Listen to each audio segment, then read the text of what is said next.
بياض البيض هو اللي هيقضي على التجاعيد نهائيا. بعد ما تستخدمي بياض البيض على بشرتك مش هتحتاجي ان انت تعملي فيلر، لان ببساطه هتشدي بشرتك وفي ثواني. بياض البيض ده يا جماعه اختراع هيخلي بشرتك بتلمع وكمان مشدوده، هيفتح البشره، هيزيل اي تجاعيد، اي خطوط رفيعه، هيخلي بشرتك بنت اكنك عندك 20 سنه حتى لو انت سنك عندك 70. ايوه زي ما بقول لك كده. لو انت اول ما تشوفيني دعميني باللايك واشتركي في القناه عشان باذن الله يوصلك كل جديد، وانزلي في الكومنتات صلي على النبي كتير جدا. وعايزه اقول لك بعد ما تستخدميه هتدعي لي، مش هتحتاجي ان انت تروحي ولا العيادات ولا اي حاجه عشان تعملي فيلر. هو ده الفيلر الطبيعي اللي هتعمليه وفي بشرتك وفي ثواني، وهتشوفي النتيجه فوريه من اول استخدام. اول حاجه زي ما احنا متعودين وصفات سهله وبسيطه ومش مكلفه، بس النتيجه بتاعتها نينجا. بياض البيض اهو شايفين، اهم حاجه ان هو يبقى صافي بياض بيض بس. انا فاصلاه كده عن الصفار، شايفين زي ما انتم شايفين كده. تمام يا حلوين. طول ما انت بتتفرجي معايا على الفيديو صلي على النبي كتير جدا. وعايزه اقول لك ان شاء الله تاخدي احلى نتيجه بعد ما تستخدمي الوصفه دي. تستغني عن اي ميك اب لان بشرتك هتبقى مشدوده فلتر، مش هتحتاجي ان انت تستخدمي ولا نقطه من الميك اب بعد ما تستخدميها. بياض وتفتيح، كمان هيزيل معايا اي تصبغات، هيزيل معايا اي خطوط رفيعه، هيخلي بشرتك فلتر بمعنى الكلمه. اول حاجه كده زي ما انتم شايفين خدت بياض البيضه، اهم حاجه ان انت تكوني فاصلاه جدا عن الصفار. وتاني حاجه والمكون النينجا في تفتيح البشره، بيشد البشره، بيزيل معايا اي خطوط رفيعه، كمان بيفتح البشره 3 4 درجات على الاقل. اهم ان هو بيوحد لون البشره وفي ثواني. هو نشا الذره. النشا ده يا جماعه اختراع، من بعد ما تستخدميه بجد بشرتك بتبقى بتلمع وكمان بتفتح جدا 3 4 درجات زي ما قلت لكم. خدت كده نص معلقه، تقدري ان انت طبعا تضاعفي الكميه براحتك خالص عشان تحطي على ايديكي او على رقبتك. وهتبداي كده ان انت هتزوديها وهتقلبي بقى كويس جدا. اهم حاجه ان انت تقلبي النشا عشان شايفين بيعمل تكتلات كده زي ما انتم شايفين، فانا عايزاه يدوب خالص عشان اخد احسن نتيجه.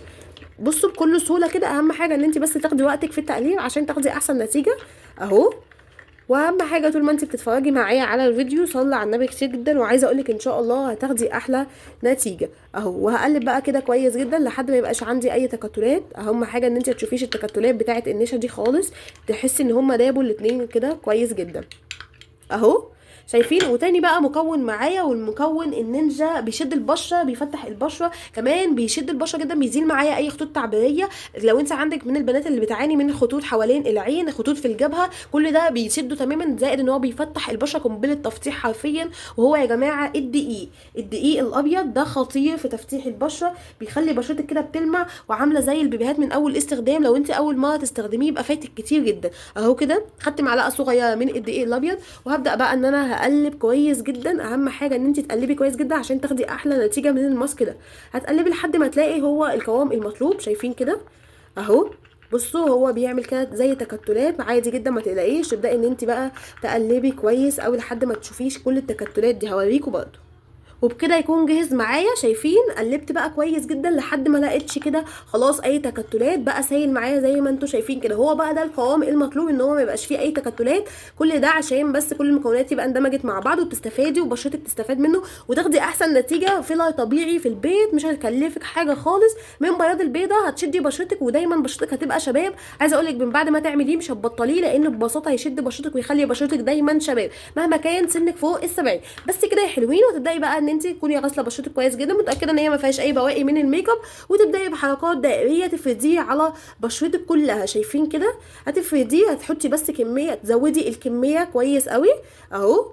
وهتزودي الكميه وتبداي ان انت بقى تسيبيه على بشرتك كده لحد ما ينشف خالص، لحد ما تلاقيه ان هو نشف جدا، هيشد بشرتك جدا. خلاص تبداي ان انت تغسليه من على بشرتك وشوفي النعومه وشوفي اللمعه وشوفي قد ايه شادت بشرتك جدا، لانها كلها مكونات بتشد البشره. النشا والدقيق وكمان بياض البيضه كل ده بيشد البشره، بيعمل على ازاله الخطوط الرفيعه وبيعمل على ازاله التجاعيد نهائيا من البشره. دايما بشرتك هتبقى شباب بعد ما تستخدمي الماسك ده. بس كده يا حلوين، لو وصلتي معايا لحد هنا ما تنسيش ان تعمليني باللايك، وكمان تنزلي في الكومنتات تصلي على النبي كتير جدا. اشوفكم ان شاء الله في فيديو جديد. مع السلامه.